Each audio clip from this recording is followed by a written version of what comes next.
Welcome to a very special episode of Delayed Offside. And as you can take note, we were supposed to have Sunjay on this episode giving his thoughts on the series, but like his team, he exited early. And so he's not here. He no-showed. Yeah, he didn't show up. So I hope he's not choking on something. That would be awful. But I mean, it is what it is. I can't help it. I'm sure he's kicking himself pretty hard after that loss. Oh, yeah. I like that. That's a good one. That's nice, Ryan. This was Sunjay's episode to, as Ryan said earlier, eat crow. But I had to do it. Yeah, but Sunjay is unwilling to pay the piper, and he's not in a good. We already talked about this before, like in the Dallas series, Adam. Like Sunjay's, emotional state around the team isn't necessarily firing at 100%, and I'll argue that it's actually worse. I think it's worse now.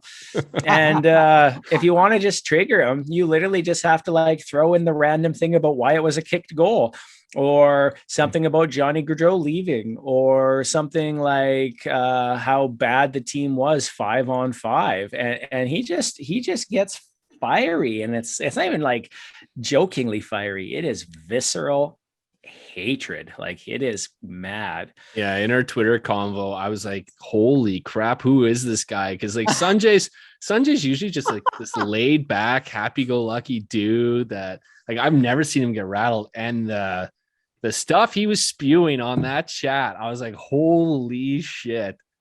My favorite thing is Adam and I are both posting, and then all of a sudden it's Adam, you've been good, but Baron, you've been a piece of crap, and I'm going to give it to you. And I'm like, what have I done that was worse than you? I was like, I haven't said anything, because the truth is I have been upset by the Oilers. I have had my life saddened by the Oilers. You see these jerseys around me. After they lost to Chicago, I wouldn't come into this basement because I couldn't stand to look at them for a while. I was so disgusted, and I'm like, I don't think I said much to you, Sunjay, but I think I'm going to. I think I'm going to now. I mean, you did constantly post those GIFs of the South Park licking the tears off the crying kids. I think that's what true. Did it. It's honestly his. I'm drinking some warm, salty Sunjay tears right now, and let me tell you, Papa It's super funny because that's how I would respond to people too. But it wasn't the licking of the tears; it was the Zach Cassian leaning forward, going. I like that It's Always Sunny in Philadelphia, where they're like, "Ooh, poor baby," but I couldn't find it, so I had to just go with the tear licking, because that's how it worked. I like the Charlie. Yeah, exactly. It's just there's lots of reasons to celebrate. Yeah. And I think at least for Adam and I, not so much you, Ryan, but there's lots of reasons to just enjoy a win, in the sense that how rare this is. Right now, today, I purposely am rocking the copper and blue. So this is actually, I bought this in 2007. After the playoff run, when they changed jersey styles, and it's my oldest jersey. It's in rough shape, mostly because of how I treated it. But I honestly, since this jersey, we haven't had anything like this as fans, and I think that that's a huge thing, that you've gotten this far where you can actually enjoy it. And it's tough, because I expected this to be a second round team. Now that we're in the third round, I'm happy. And Jason Greger made this comment, which was now you can't stop. You have to, you need more each time. Right. And that's true, but I am going to enjoy the fact that my team is in the third round, and that they beat the Calgary Flames in 5 games to do so. And that I can lord that over Sunjay and every other Flames fan for as long as I go. There were kids at school who would beak me all week, wouldn't look me in the eye. Kids would do this. Me too. I'm just yep, that's what it is. Come at me. Yeah. Well, that's good. Oh, dude, I had the same kids coming. I mean, oh, Oilers aren't going to win. They're not good enough. We have Markstrom. You guys have Smith. And I'd be like, okay. We were down 1-0. We were down 1-0 against the Kings. I'm not nervous. At all. Bang, win. You get the nervous kids kind of avoiding you. And I make an attempt to be like, oh, go Oil. And they'd go Oil. Oh man, it's so fun to make them squirm. I'll say this too. I have never seen a fan group rip off their jersey and throw on a Colorado jersey as fast as the Flames fans did. Oh my God. Like it was just like that picture of Sunjay where he's rocking his like Colorado jersey. What did that take? One day? Yeah. And legitimately, he probably had it on underneath. Like he really did. He probably wore it underneath the whole time, just waiting to take it off and be like, yeah, Avs, go Avs. Makes me wonder if it's Edmonton, Tampa in the final. I know we got a ways to get there, but then which jersey does Sunjay wear? Because we know he doesn't like Tampa because of 04. He will take Tampa. I think he hates Tampa or the Oilers more than Tampa because it's like you can't. It's Schadenfreude, and you don't want your enemy to do well, right? You don't want your nemesis. The enemy of my enemy is my friend. Yeah. So that's that. I think let's start this pod and get into some third round action.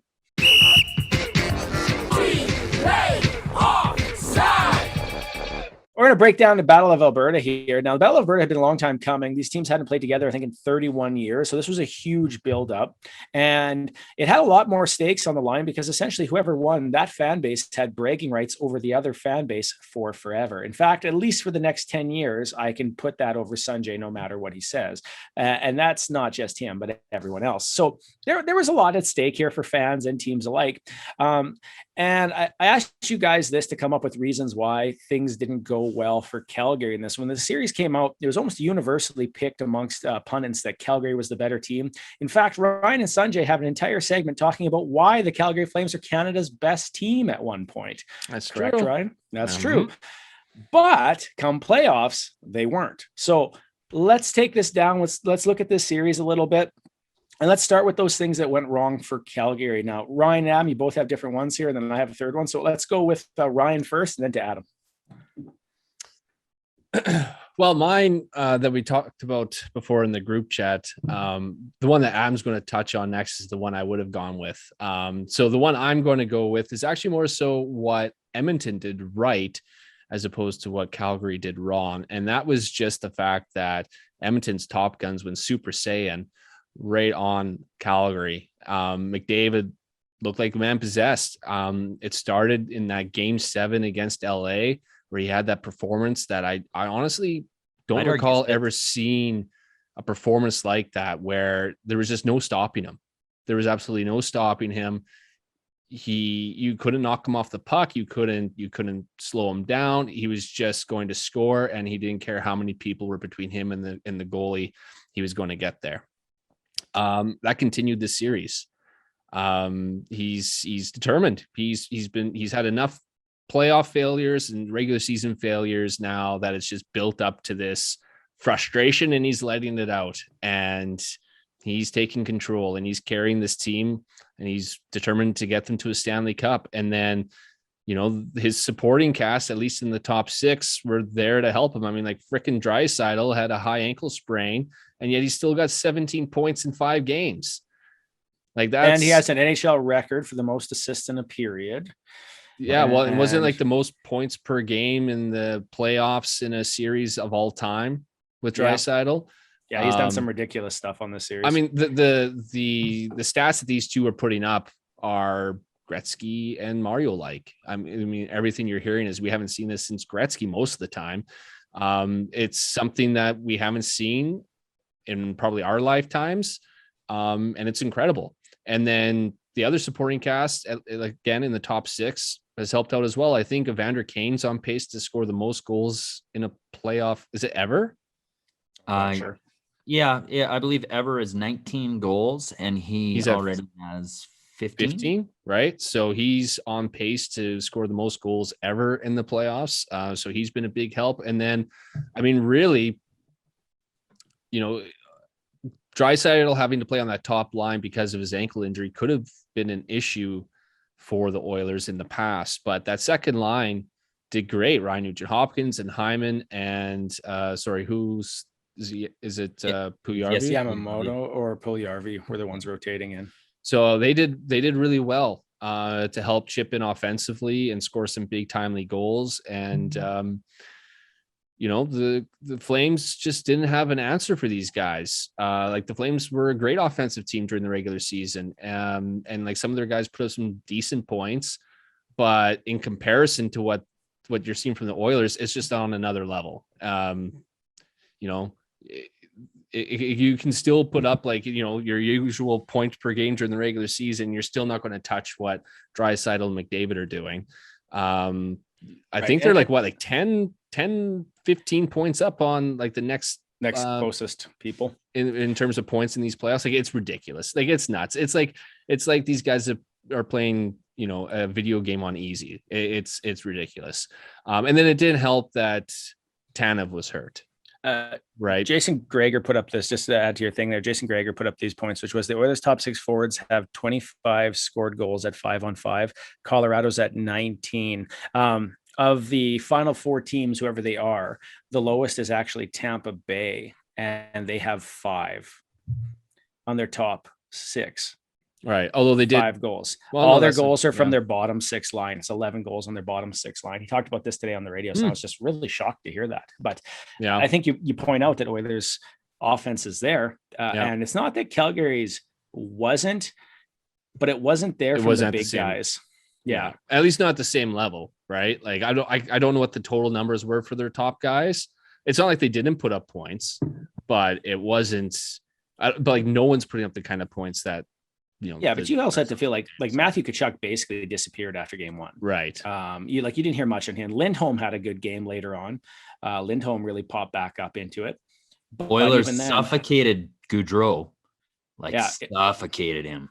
There was not that consistency amongst it. Like, it was, even though they were high scoring games, most of them, it was really kind of sporadic about it and how it kind of went around. But I feel like the comment is the top guys in one went supernova and the others fizzled out. Yeah. And even if they didn't fizzle out and they didn't produce the same way. Well, and I mean, they were problematic. Yeah. And I'm sure lots of times they were matched up against one of the top 2 lines, right? And they were just firing at a different cylinder. So, and like I said, Tanev being out hurt the Flames too. I mean, he's probably their top shutdown defenseman, and not having him on the back end, I mean, that definitely hurts too. I don't know if that would have made that much of a difference, but I'm sure it would have helped having him on the back end. He finished +2 in the final game. That's pretty incredible for the fact that he could barely lift his arm. Yeah, exactly. Adam, what was your reason? Mine was simply goaltending. You know that when you're going into a series with Mike Smith, you're going to have a couple possible giveaways or maybe a weak goal here and there, and that's kind of expected with the way he plays. And we got that. You know, the damn near 200-foot goal on the shorthanded there by the Flames, Rasmus Andersson, fluffed it over and he lost sight of it. But he got scoring. His team just outscored. He came up with big saves. I saw a lot of Mike Smith swallowing pucks as opposed to creating major rebounds, whereas Markstrom's glove was leaky all series. It was low glove that the Oilers kept, I guess, targeting, and that ultimately was the downfall. Could this have been different if they went with the backup in Calgary for a game, maybe 2? Who knows? But like, Markstrom's a Vezina caliber goaltender, top 3 in the league this year. And he had a great first round as well, which was played up to Ottinger as far as we're concerned, really. And I just fizzled out, and Edmonton took advantage of what they found was going in. Yeah. Well, when you look at, the total number of like shots and scoring chances and puck possession between the 2 teams, like, actually Calgary had the advantage in this series over Edmonton in those statistics, but I don't want to say every shot that went on Markstrom went in, but it was pretty close. He had a 853 save percentage. And when you're getting goaltending like that, it's pretty tough to win. It's interesting because Markstrom's there hasn't been much out there to say that he's injured, but there is some speculation that he's been working through something. But he, I think it says here that according to ClearSight Analytics, they had him at negative 4.53 goals relative to expected in the Battle of Alberta, and negative 3.05 of that came in game 1. So he kind of, this from Kevin Woodley in Goal Magazine, and so he kind of expected a lot more of Markstrom. Like, when we broke down the series, when anyone broke down the series, Goaltending back end was always listed as much higher. And I think the expectation is when you have someone who's a Vezina caliber goalie, they're going to steal you games. And that was not something this Markstrom could do. And it's not, in as much as there might be stuff going on now, all season he's struggled against the Oilers.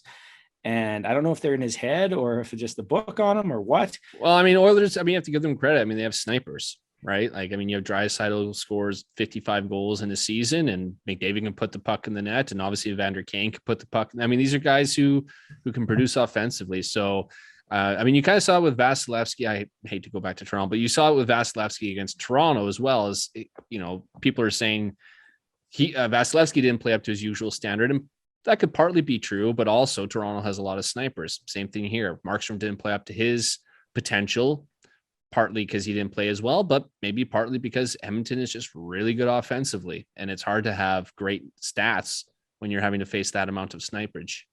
Yeah, it's interesting though, because other teams have, like you said, have elite snipers, and he still put up like a 900 save percentage against them, but he didn't against the Oilers. Yeah. And that's where it gets weird. His goals against average was 5 that whole series. Yeah. Like that is the other part. Like, and that's going to lead to the third point here, which is the one that I picked for why I think Calgary wasn't able to be successful in the Battle of Alberta is coaching. Like I think Daryl Sutter got out-coached hard, and it's not because he's a bad coach. I don't think he could adapt. He had a strategy, he had a way of doing things, and he ran with it. And he always expected it to catch up. He's like, oh, it's not working, but they'll get it the next game. Or it's not working, but they'll get it the next game. And now you're too deep down, right? Like you're down a couple of games. I don't know if you guys saw that clip. Where was the clip of the two benches in the final game? And it's Jay Woodcroft, and he's talking and he's yelling stuff. The clips aren't Sutter talking on the Calgary bench. It's the assistant coaches. They're all the clips that are shown in that NHL video. Not a single word is said by Daryl Sutter. And that made me wonder, is like, how much is he actually running the bench there? Like, is he just designating out to other guys and letting them do it? And I don't know. I really don't. But I feel like Edmonton adapted and changed. Calgary never did. And where Calgary could have made an adaptation was to say, you know what? We've played Markstrom a lot. He had a tough series. We're going to sit him one game. Yep. And they didn't do that, even though he'd let up a ton of goals. They didn't do that. And then they were stuck with him. And even in game 5, they could have switched goaltenders, because when they pulled Markstrom, Vladar did fine. He was effective. He was strong. I don't believe they scored on him after he was pulled, but they might have got one. I can't remember. But I mean, I'm really surprised. That's always a tough call, though, to take out your Vezina caliber goalie in the middle of a playoff series, because you only have so many games, right? And so if you lose one, oh crap, like you just lost one of your chances to even up the series or wherever it might be. So it's always a tough call to do that. If you lost 3 games in a row, what's it going to do for you? Like you keep expecting a bounce back, but it hasn't. Probably just hope Markstrom returns to Vezina caliber form and can steal you 3 games in a row. And that becomes the tough part there. So I feel like Sutter, for all the great stuff he did, all the defensive systems, everything like that. I don't know whether it's the type of hockey just didn't suit against the Oilers or what, but it seemed to really lock down. And I think that was another big role in that. Now, those are 3 reasons we've come up with, but Sunjay isn't here. And in honor of him, does anybody have a 4th reason as to why his team lost to the Edmonton Oilers in 5 games and not 6 or 7? Can I channel Sunjay on this one? Sure. You have to lean into the mic when you talk, though, because that's what he does. He's like, I'm terrible at impersonations, so I'm not going to even try. But, the Edmonton Oilers won because the referees were on their side, and the NHL loves Connor McDavid, and they want Connor McDavid to go on to the West Finals, and so they screwed the Calgary Flames. That's very good, actually. My favorite part of that argument was we literally started the season this year complaining about how they don't call penalties for Connor McDavid and pulling up stats until after it's complained about, then it starts to rise. But yeah, they want him to go to the final over Calgary. That's why they help him so much. Lucic, McDavid. Hey, Mike Smith had more assists than Lucic, more points than Lucic. There's something. They only got Lucic for 1 more year, so way to win that trade, Sunjay. I'm I'm glad about that one too, actually. Yeah, Lucic was weird. So okay, I'm going to go back to Sutter again. They don't pull the goaltender, and I think it was game 2. That was a Or was it weird game thing 3? with Sutter. I noticed that too.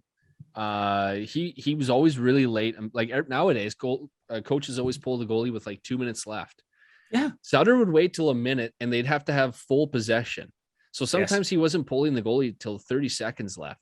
Yeah, exactly. Like and then who was on the ice in those draws?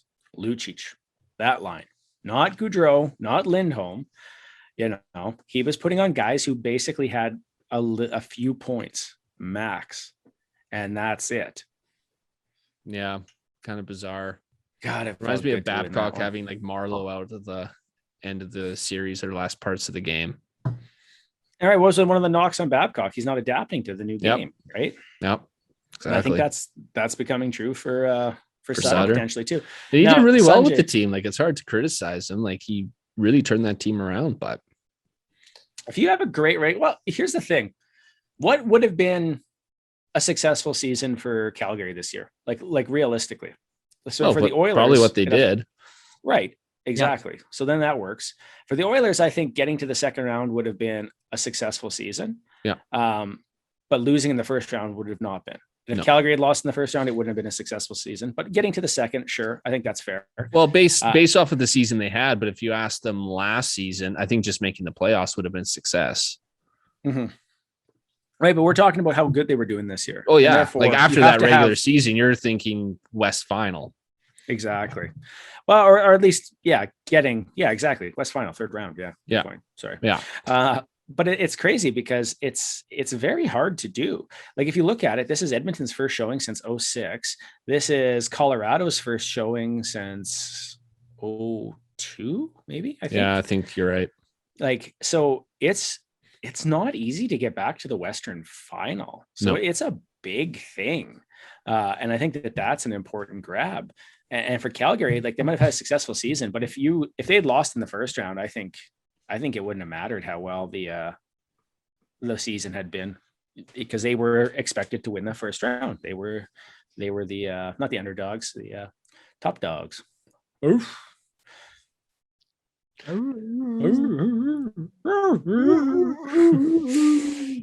anymore. New top dog. I'm just really sad we're not going to see Adam's Daryl Sutter impersonations for the rest of this season. Well, I guess I gotta just retire them and go enjoy the weather.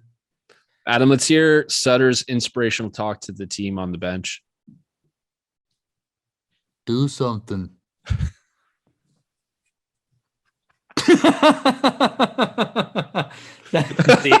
Sunjay would have left the episode if he was here anyways. He would have like just clicked off and been like, I can't take this. Where's those cowgirls?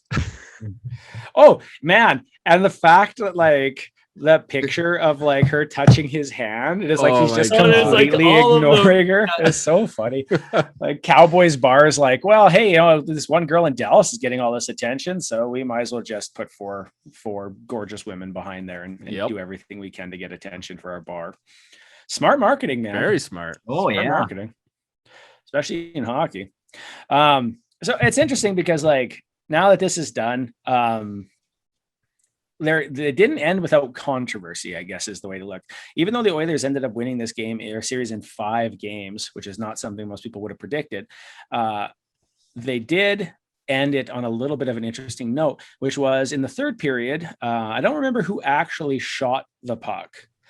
No, but as it squeaks past Smith, as pucks want to do, Blake Coleman, guiding in, being pushed by a defenseman, kicks the puck blatantly. What's the term I'm looking for?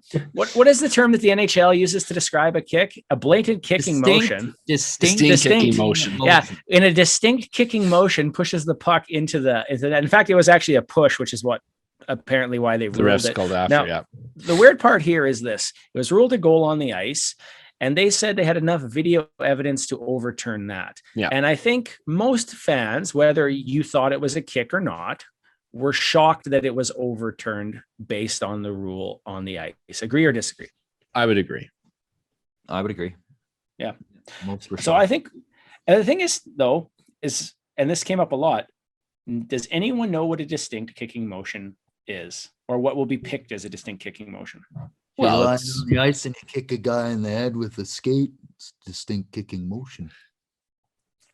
It's a kick. Like, how else do you describe it? It's you're swinging your leg and your foot in the direction of the puck to kick the puck into the net, which is why I didn't really think that it was a distinct kicking motion. To me, it was more of a stopping motion. But it was also, the wording of the book says about pushing the puck as well.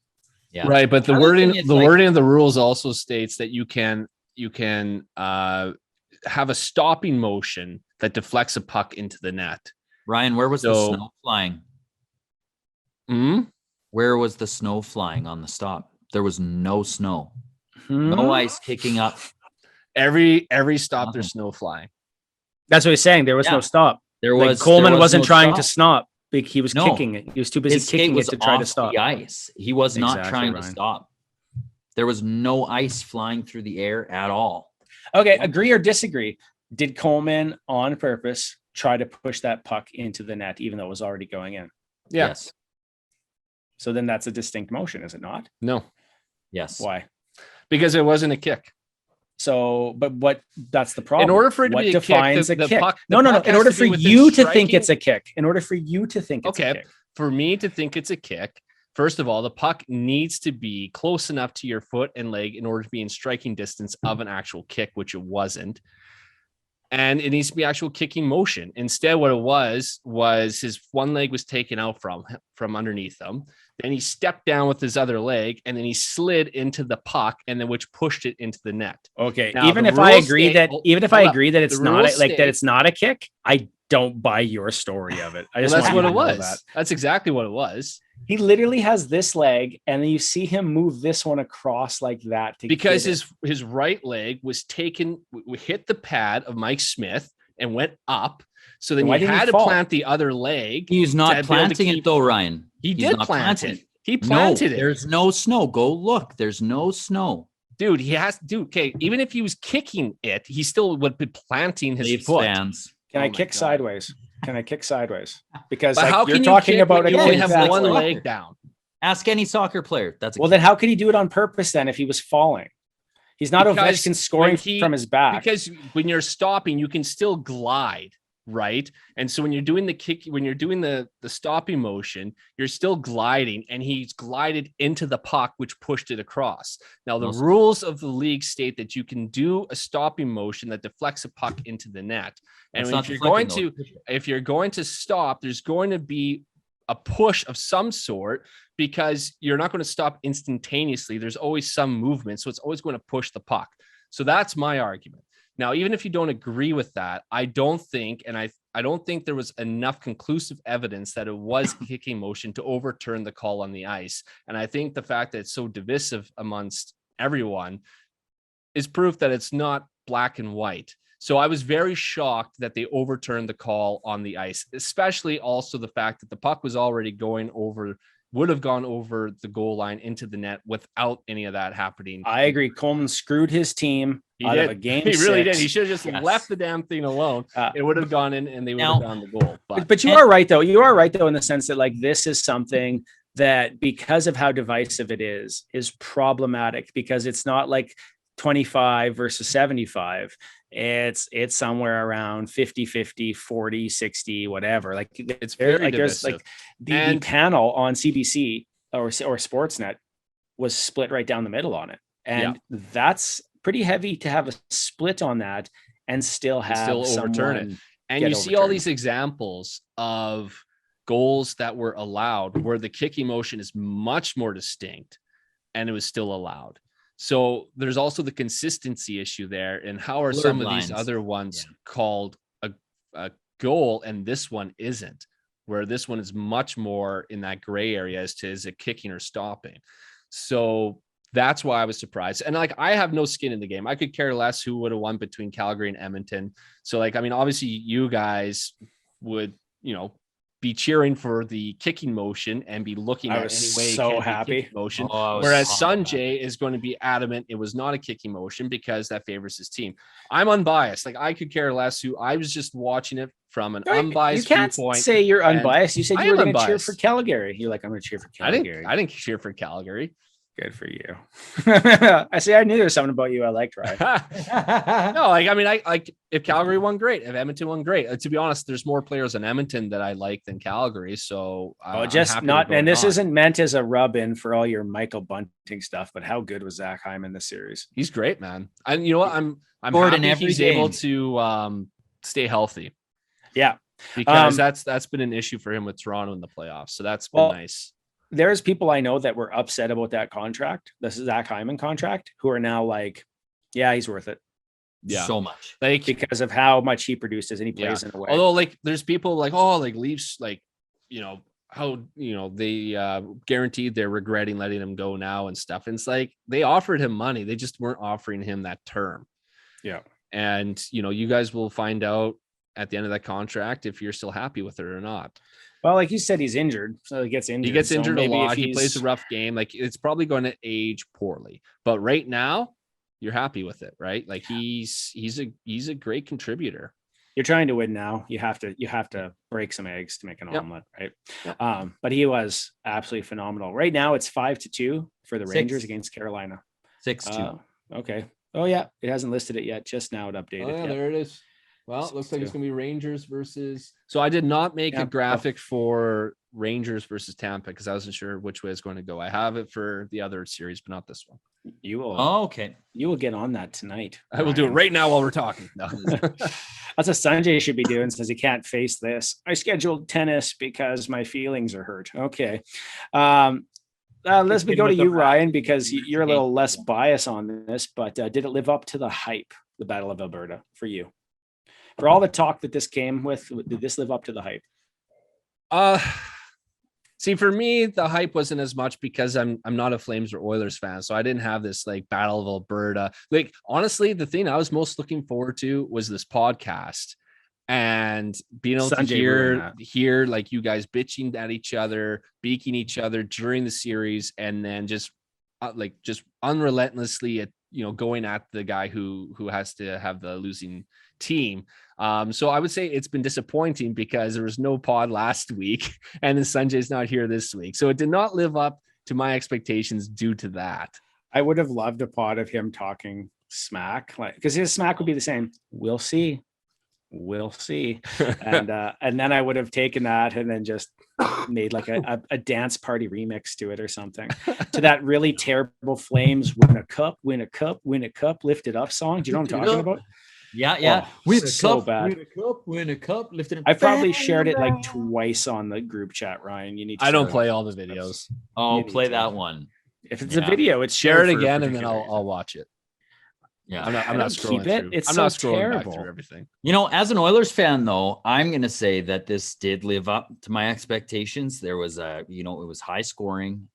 Edmonton just popped there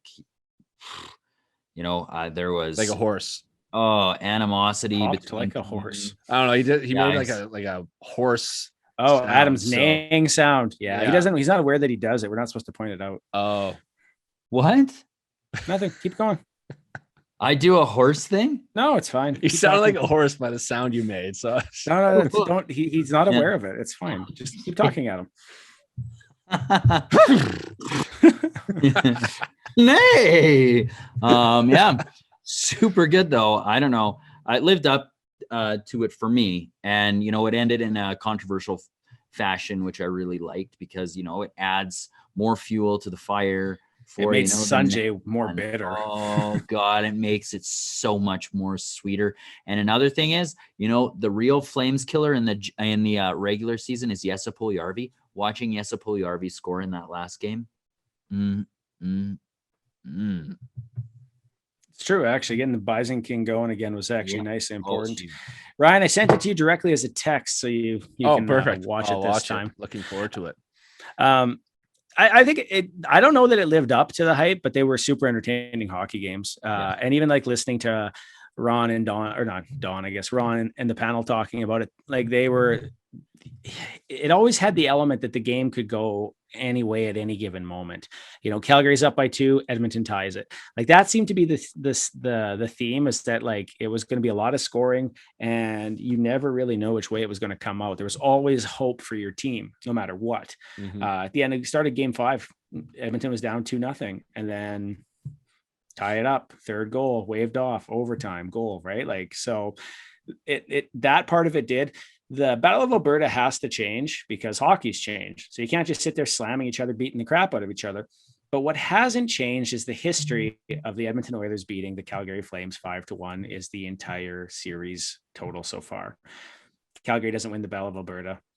That's just the truth of life. And I enjoyed it. And that dirty hit by Calgary and Sunjay's going to have to hear it all year, because I've been hearing it from Habs fans all year. When you lose to a rival like that, it sucks. So sorry, Sunjay, you're going to have a year of just eating shit. I really should bookmark that one that says Calgary Flames eliminated by Oilers in 5 games from CBC Sports, and just whenever he says something, just to it, because it will burn him. Honestly, like all I've heard all year. Hey, it was 3-1. Did you know it was 3-1? Hey, it was 3-1. Like now you're gonna just be able to do that to Sunjay all year. Yeah. Not 3-1, but a gentleman's sweep. 1 in 5. Yeah. 1 in 5. Yeah. So Eastern Conference Final is Tampa Bay New York Rangers begins Wednesday at Madison Square Gardens.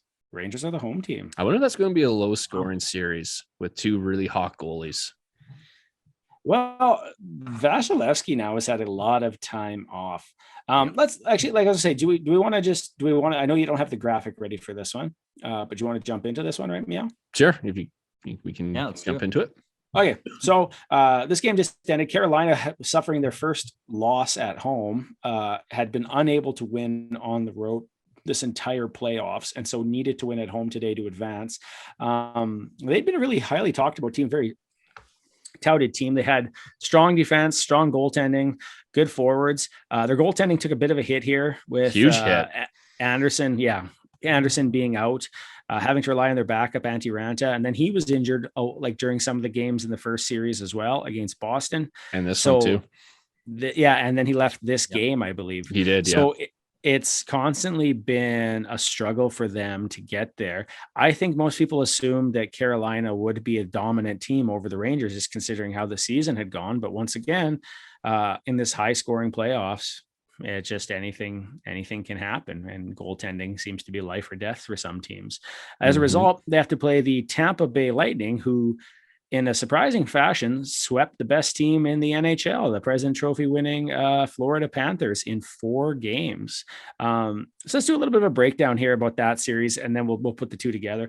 What are your thoughts on the Tampa Bay Florida series coming to an end and being finished in 4 games? I didn't think Tampa's defense could I didn't think Florida's defense, like I had mentioned before, could handle Tampa Bay, and ultimately I was right.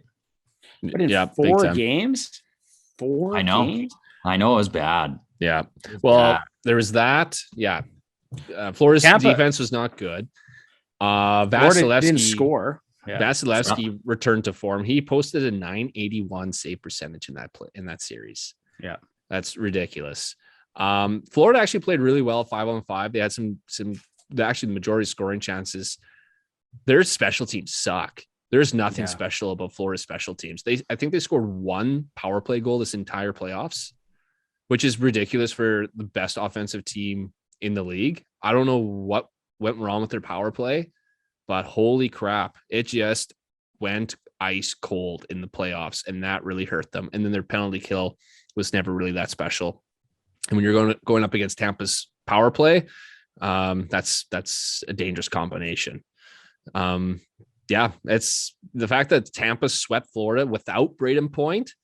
I mean, it's making me feel a lot better about the Leafs losing in the first round now. That's for sure. But it also has to hurt your feelings in the sense that don't you feel like the Leafs really could have done some damage in this playoffs? Oh yeah, absolutely. Yep, I felt the same way last year when I saw the Habs go all the way to the Cup final. I thought, that could have been the Leafs. Same thing happening again this year. You gotta stop listening to that. It's gonna be me and sing song over and over again because it's just not.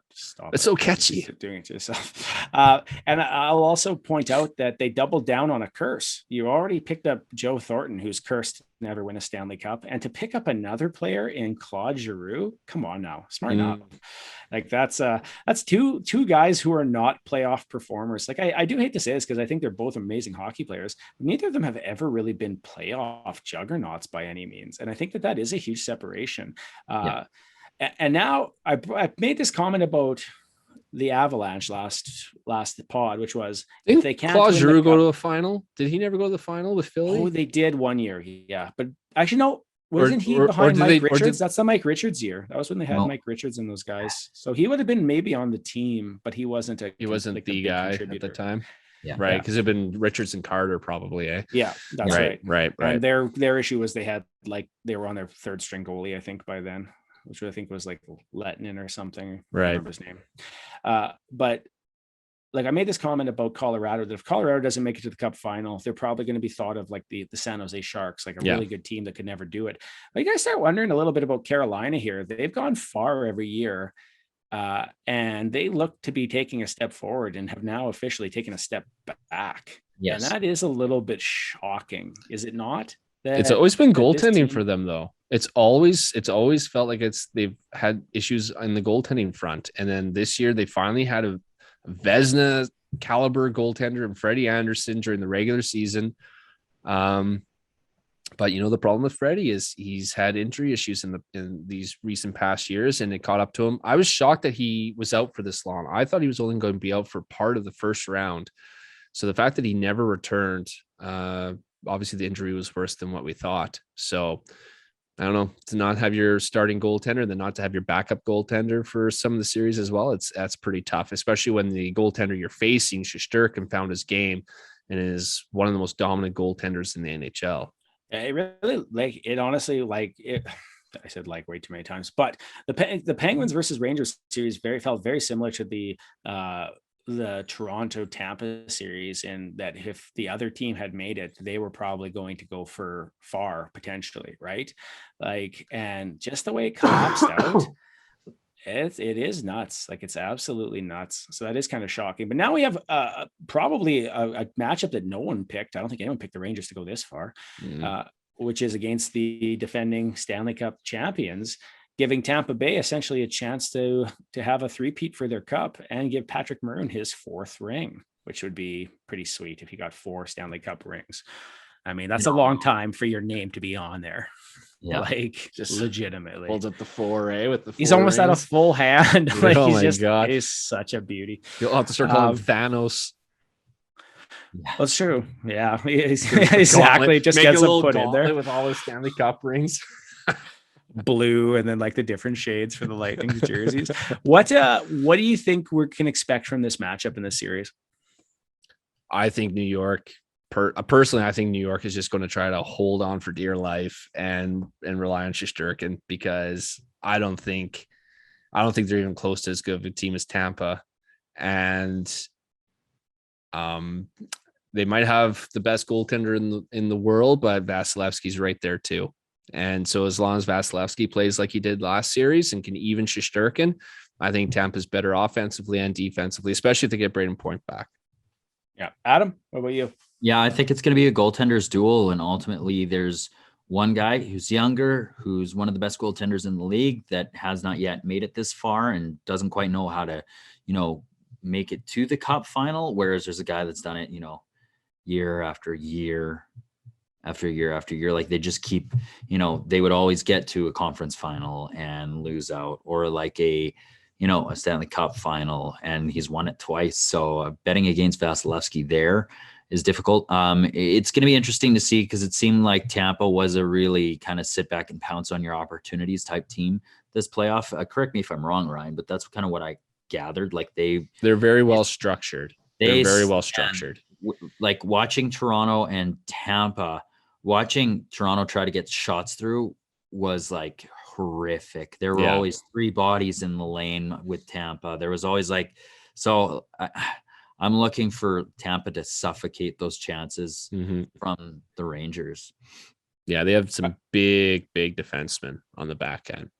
I think it also too, that experience. The Rangers, to me, I know they have some vets and everything, but they still feel like a very young team in terms of of playoff experience and how what's expected and so forth. And they've gone through a game 7. That's huge. Like that's a huge growing step, I believe. But like, man, I just feel like Tampa has this mythology to them, like this methodology, I should say, maybe, and like just to work their way through stuff. They can find that extra gear. They can play in a way that others aren't necessarily prepared for. And I really feel that is a huge advantage. And I will make this other comment. Veteran teams get veteran calls. I will guarantee if it's a 50-50 on a penalty, it's going to go against the Rangers, and Tampa is going to get that opportunity because that's just how it works. I think those things are realistically true, and I can see it happening too. So I think it's going to be very hard for the Rangers to be successful here, but that doesn't mean that they won't be. What are your predictions? Well, and Gallant has lost to Cooper in the Stanley Cup Finals before too. True enough. Anything to, my prediction. I'll start. I'm going to say Tampa in 6. I'll go Tampa in 5. Well, I would probably go 6, but for the sake of it, I'll say Tampa in 7. Yeah, I was also going to go 6, and I was like, well, I don't want to say the same thing as Adam. Yeah. So yeah, exactly. So then it's like one more or one less. Thank you. Let's move over to the Western Conference, where Canada's team, the Edmonton Oilers, exists and playing for that cup, that last shot. Now, the last time we've had a team go this far, I believe, was like a Canadian team, was actually the Winnipeg Jets, and that's probably about what? I don't know. Montreal Canadiens went to the Stanley Cup final last year. Oh my God, I'm on the Western side though, buddy. Oh. And that would be, because they lost out to the Predators that year. But God, you're so confusing, man. All right, so here's a matchup here. Now, this looks like a decisive advantage for the Avalanche, considering how much they've done for goals for, goals against, expected goals, power play, and not PK so much. But what's an interesting thing is against each other, these two teams have kind of been a bit of a wash. Edmonton won the first game. Avalanche won the second game in overtime and then won a shootout. But they were all relatively close games. Mind you, there's lots that goes on. The Oilers and the Avalanche have had the same record since hiring. The Oilers hired their new coach. And at the same time, the Avs had actually lost a lot of players around that period and now have them back. They say the Oilers promoting themselves with essentially the two best offensive players on the planet in McDavid and Draisaitl. Well, the Avalanche consists of potentially one of the best defensemen, a solid goaltending group, and also a heavy amount of forward depth. So this is an interesting matchup, and I think a lot of people, are automatically writing the Oilers off against the Avs because the Avs are a better team. But that same logic should produce that the Florida Panthers should be playing right now against the Rangers, or that Carolina should be playing Florida right now. Or Calgary should be playing. Or Calgary should be playing. It's not always the best team that wins. Nope. It's the team that wins 4 games. So lots can happen in that period. Let's break down the series. We're going to start with what we think are game breakers or what teams have to do. So we'll go to give it a different perspective. What does Edmonton have to do to win? We're going to go to you, Ryan, for this one. And then for Colorado to win, we're going to go to Adam, just to mix it up.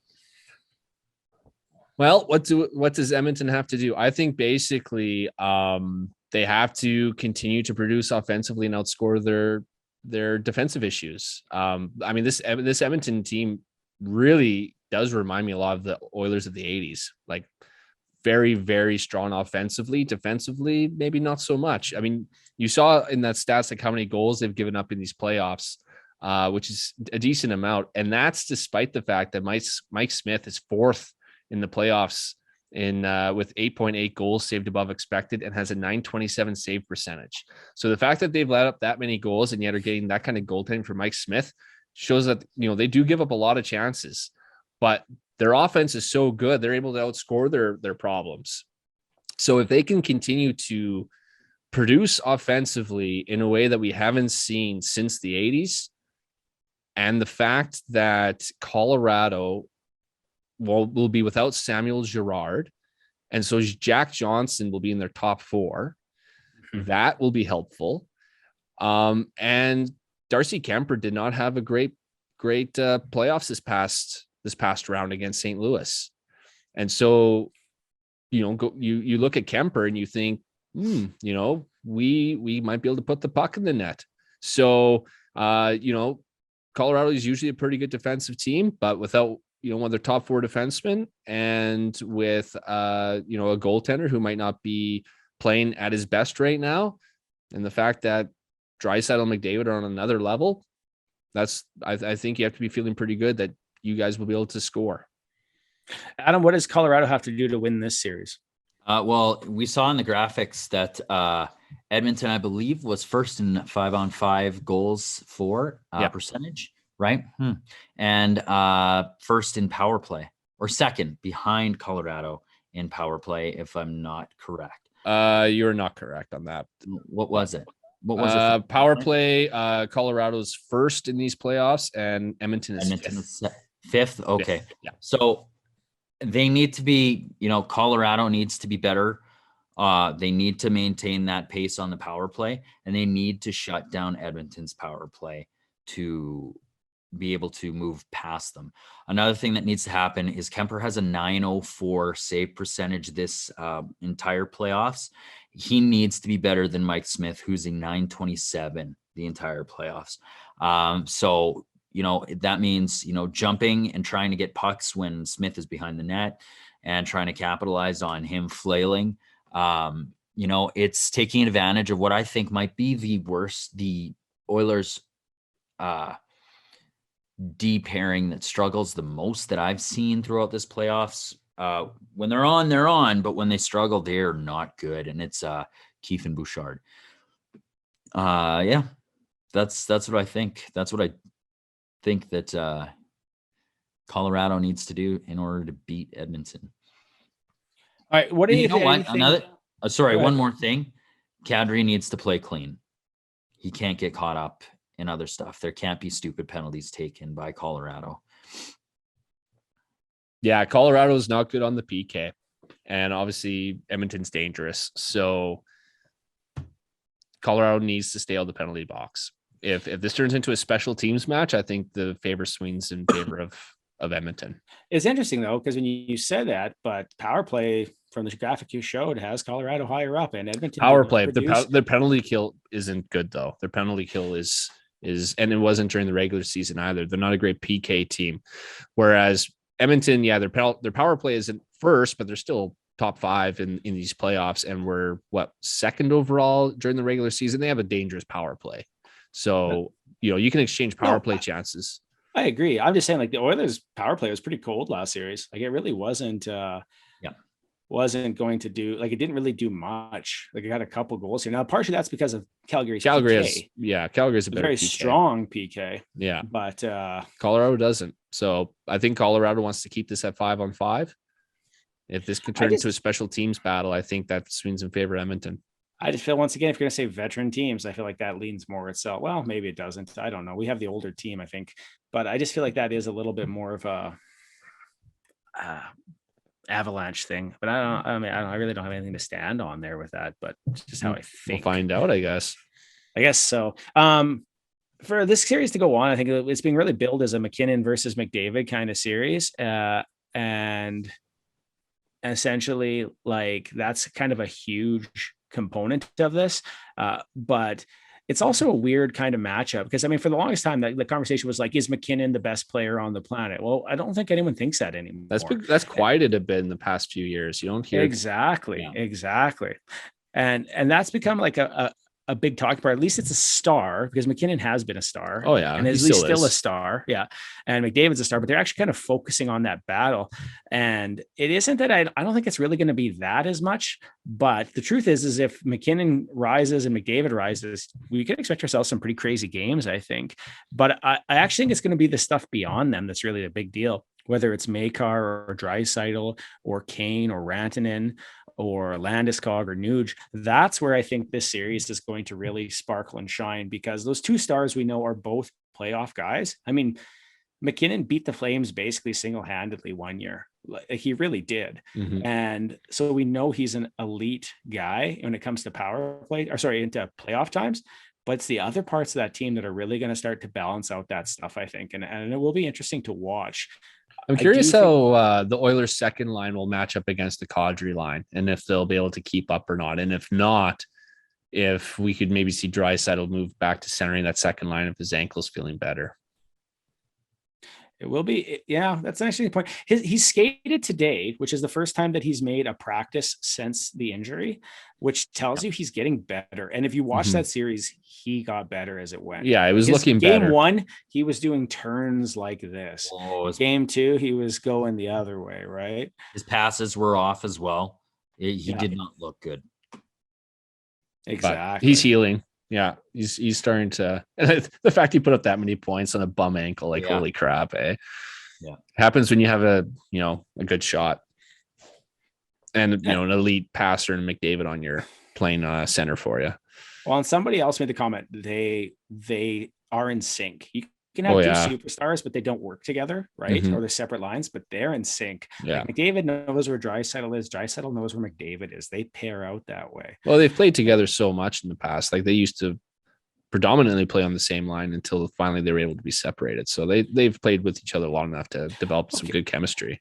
But therein lies the other problem. Right now, they're playing together, and they are playing at an elite level. Break that up. I wouldn't yet. I would only if the Kadri line becomes a problem. Well, therein lies the other part there. That third line, is Kadri third or second line right now? Second line. Third. Is he second line? Yeah. Yeah, that line has been pretty good, and he was dominant against the Blues. He also got under the Blues skin. Amazingly so. And I don't know if that was a nasty series. That was a really nasty series. Did a flying elbow at his head after a goal. After a goal. Yeah, like he went for it. And that is like a little bit weird. We didn't talk about those other two series. Well, we talked about the Calgary one. We didn't talk about the Blues Colorado one, but man, was it hateful. Nasty playoff series. If honest to God, if he'd hit him, if he had been dumb enough to actually hit Kadri, he would have been out for the playoffs. Like, not Kadri. Honestly, they were doing stuff to Kadri where I was like, how is none of this suspendable? Like, I honestly don't know what Peros has against Kadri, but Kadri sneezes on someone, he gets suspended. But they were doing everything and anything to him out there and nothing. He just has the rep. He just has the rep, and that's the problem, right? Yeah. Once you have it, it takes a long time to wash it off. To get back in good graces. And it's not necessarily fair to him. He's been really good. He's had an outstanding season this year. He's been amazing. But yeah, he's not going to have much of a leash on things like that, I don't think. But still, man, like he got under those Blues fan skin. And like whatever. Like I do also wonder if that series would have been different if Binnington had stayed. If Binnington had not been injured. Yep. There is a good chance that this team St. Louis might have gone further. They were playing well with him. And Kemper did, like I said, just did not play well that series. Like really the lack of goaltending from Kemper gave St. Louis a chance because he did not look good. This will be a very different series too, because it's like the Oilers aren't, like you said, they're an offensive team. They're running gun. They do not play this type of game the Blues do, which is a much more stagnant hockey, defensive style hockey with offensive flair. But I wonder what we're going to see here. Like, honestly, if these games were low scoring versus the last series, but I could also see it. Could you? I really can. Cause I mean, they were all regular season. There were 3-2 games, right? So if goaltending peaks up, that could be it. And if Mike Smith just does one bone, he's got to do one boner goal per series. Like that's his role. So if he either tosses up the middle, has a dumping go on him, has it go into his pants and then skates backwards again and drops it in there, then that's par for the course. It's like, all right, we're good now. He got it out. That's what I'll say. Like finally, he got it out early. We're good to go here. So we'll see what happens. What are your predictions for the series? Well, Adam. I'm going to do two predictions like I did last time. My gut says 4. For Edmonton. Yeah. But I'm going to say Avs. No, I'm going to say Edmonton in 6. Dude, go with your gut because last time your gut was right. Okay, I'll say Edmonton in 4. There you go. Have some confidence in your team, man. Like shit. You know, idea. For me, I think honestly, I think Colorado's the better team. Just their defense, I think, is on another level than Edmonton's. But I don't know. There's just something magic right now about the Oilers. Like, you saw it last year with Montreal, and you've seen it from some of these other Cinderella teams where like there's these teams that just get hot at the right time and just ride this momentum all the way to the Stanley Cup final. And like, I mean, yeah, usually their Cinderella turns back into a pumpkin and the better team wins, but we're not there yet. And I think this Oilers team still has some magic in them. So I'm going to go Oilers in 7. And I'm going to go Oilers in 6. I'm like you, Ryan. I feel like they're the underdog. they like the pressure's on Colorado more than them. Mm-hmm. And I feel like they are hot right now. And I don't feel people have played against them while they're this hot. No. And I think that's it. That's a change. Like I keep saying Super Saiyan, but like honestly, the stuff that we're seeing from McDavid and Draisaitl now is just otherworldly. It'll be interesting to see if Colorado can handle it, because I don't think anyone is able to prepare for something like that. The amount of points that they're putting up is just ridiculous. And I do think the break helps Edmonton a little bit here, because you've been playing McDavid a lot. You can rest him for a bit, and now you can double ride him again. And that St. Louis Colorado series was punishing. Yeah. And so, not that the series against Calgary was a cakewalk or anything like that in terms of physicality, but that Blues Colorado series was nasty. And so I think that might have taken a bit of a toll on Colorado players as well. I hope so. Really, I wanted that series to go to 7 so that they would like just pummel each other and come out wretched. And that would just limp into the next round, right? Exactly. Well, honestly, like there's some thought that's what happened to Calgary. Yeah. That game 7 pushed them so much that they just walked in kind of flat after that, after scoring 9 goals in the first game. But yeah, no, I think it was interesting. And I think the part they have to remember, and this is maybe for Adam and I more than you, Ryan, which is I think you just like, you have to enjoy it, because it's so rare. So do you guys feel like my life is so rare? Nerves now? Like, no. Do you feel nervous at all or anything in terms of like, all we need is 4 more wins, we're in the Stanley Cup final? Or are you just like, we're in the West final, I'm happy if they win or lose, there's no pressure now, I'm just enjoying it? So this came up. Go ahead, Adam. Okay. The thing that's weird about this playoff that I haven't had in other playoffs is I feel a calm. I felt a calm since the beginning, and I don't feel nervous. I normally have a nerve, like where I'm like, oh God, are they going to do it? Are they going to do it? I don't know what it is. No idea. But I've got a weird feeling. I've had a weird feeling since the beginning. LA series, before it started, have a feeling. Now, I don't know. Not nervous at all. Was never nervous.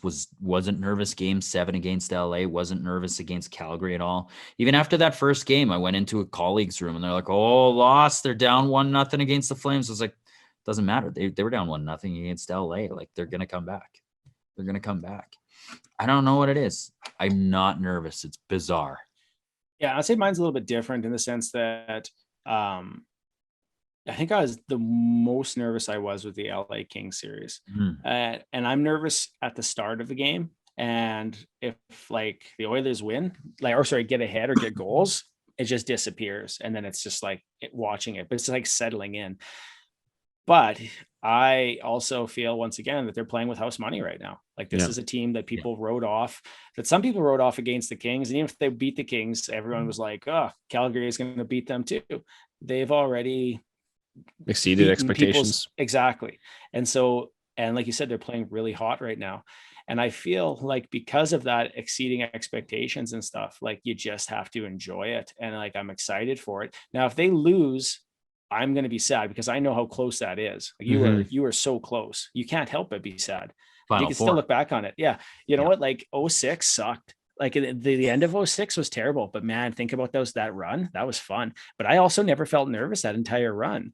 And I'm like, why? Because we were underdogs the entire time. No one expected them to do anything. Once they beat the Kings, then the Sharks, then the Ducks, like those teams were stacked. Like that was Yzerman's last year. I remember them talking about, is Pavel Datsyuk going to be a good playoff player because of how bad he was that series?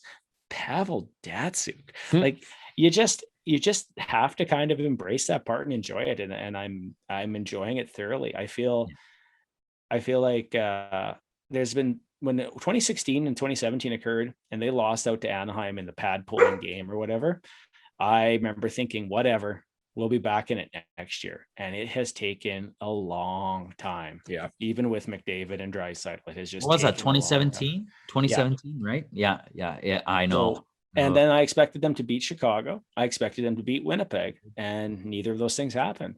And so now that they're doing that, I'm just going to enjoy the living piss out of it. Yeah, do it. Because what else can you do? Well, you got it. Exactly. That's just it. Yeah. And that's the best part. Because even like, and it's not to harp on you, but like if your team made it to the second round, how much would you have just drank in that second round? Oh, big time. I was saying that, like, if the Leafs had made the second round, that chip is finally off the monkey's off your back. And then you don't have to hear about, you can't get past the first round. And then after that, it's like, okay, great. Like anything past this is gravy. Right. And the pressure's off, and it's funny I'm talking about like I'm playing for the team. It's off my back. You know, I finally get that big paycheck. Yeah. You know? It's like, oh, the pressure's off me now. I don't have to like try so hard. Like I'm not doing anything. I'm sitting here drinking beer and watching the game. But like, you know, you get invested in the team and you feel like you're part of the team, right? And unfortunately next playoffs will be the same thing. I won't enjoy the first round. Yeah. Until we finally get that first round win. And that's just it. Like there's a weight, and that was the weight that I felt against the Kings, which was 2 years now. We were supposed to get through this, and we couldn't. Yeah. And like this year, we have an easier competition, like we technically did the last 2 years, and we didn't do well. And they did well, and it took a bit, but they got there. And then McDavid just like you said, went Super Saiyan, and it's changed. And I just don't think they've looked back, and I appreciate that. Now, I don't like how they started against Calgary game 1. And I know that the Oilers can always rise to Calgary. That's a rivalry. It just happens. But man, they hope they rise to Colorado right away, because I think that's important.